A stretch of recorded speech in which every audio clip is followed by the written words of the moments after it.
You've been playing that wrong. This is another in a series of videos answering frequently asked questions and clearing up confusions of the rules in the board game Vantage. And today's episode concerns what happens when you gain a card, but your grid is already full.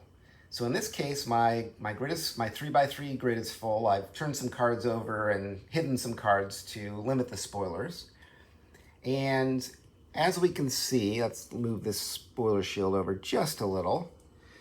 I have two symbols in my grid, one on my character and one on this other card here, that extends my reserve space to being able to hold two cards. So my grid is full, and in addition, I already have one card in my reserve. So let's imagine I take an action at this location, and the instructions tell me that I earn another card. So the first thing to know is the game is very free. When you earn a card, you always have the right to keep it. And in fact, you always have the right to put it immediately in your grid. If your grid is full, you could place this card, your new card, immediately into your reserve. That's legal. Or you can freely move a card from your grid into your reserve to make space. Now, in the game, normally the way that you swap cards between your reserve and your grid would be by spending a boost on your character. You can see that my character has a boost ability that says reroll one of your challenge dice. So spend a boost to reroll one of your challenge dice. Gain a move token if the result is unchanged. Or I can spend a boost token to transfer a reserve card into my grid. And when I use that power, I can move it into an open space, or I can swap one card in and one card out. However, when I gain a card and my grid is full, I don't have to spend any boost. I can either place that card into my reserve, or I can freely move a card, any card except my character, from my grid into my reserve to make space. So let's say I decide to move this card here, this Flora card here, into my reserve. Next question might be, well, what happens to the things on it? Well, the challenge dice has to be moved back to the dice pool. And then the card, with its boost tokens, can move into the reserve. And that cleared up a space for me to place the new card into my grid. And if that card has when placed abilities, I would gain the boost on the card that the card requires.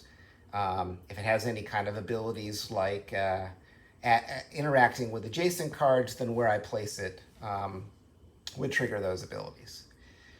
All right, now let's imagine that I'm playing a little bit more. Now my grid is full and my reserve is full. And I take another action that allows me to gain yet another new card. Okay, again, I have the same options.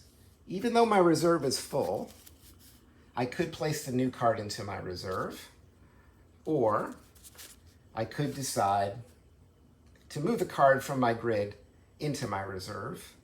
And, well, let's place the card I just got into my reserve. That clears up a space, and then I can place my new card into the grid. And now at the end of my turn, because my reserve is too full, I have two slots for my reserve, but I now have three cards in it, I can choose any one of those cards to return to the box. So maybe I return this card to the box, and now I can resume play. Now let's imagine, I always like to point out, and I have a video on spending boosts, how and when you spend boost tokens. And the rule there is basically that you can spend them whatever you want. You have a lot of freedom. So let's imagine on my next location, let's say I depart the location and it tells me that departing is a trailblaze. And I'm kind of kicking myself because I would like to have that trailblaze card in my grid. Well, I can still do that because I have a boost on my character. I can at any time, so let's say I trailblaze, I roll a couple dice. I don't have a good place to place these penalties. And one thing I can do, of course, is spend a boost off my character to re-roll those dice. But an even more sure thing would be to spend the boost on my character to transfer a card into my grid, because it's a Trailblaze action, I can now do this. That generates a boost onto my card. I can now get rid of this health one here because it was a move action, which actually gets my boost that I just spent right back, okay? So that's what happens when you gain a card and your grid is already full. You always have the option to put it in your reserve or in your grid, even if everything is full. If you place it into your grid, you just freely move a card to your reserve. And if you place it into your reserve, it stays there. If your reserve is then over full, it's at the end of your turn that you now reduce the cards down. And I guess I should just make one other point, which is I might have wanted to move this card into my reserve when I gained the new card. But the problem there is that I would then lower my reserve capacity, and I would end up having to get rid of a couple of cards by doing that.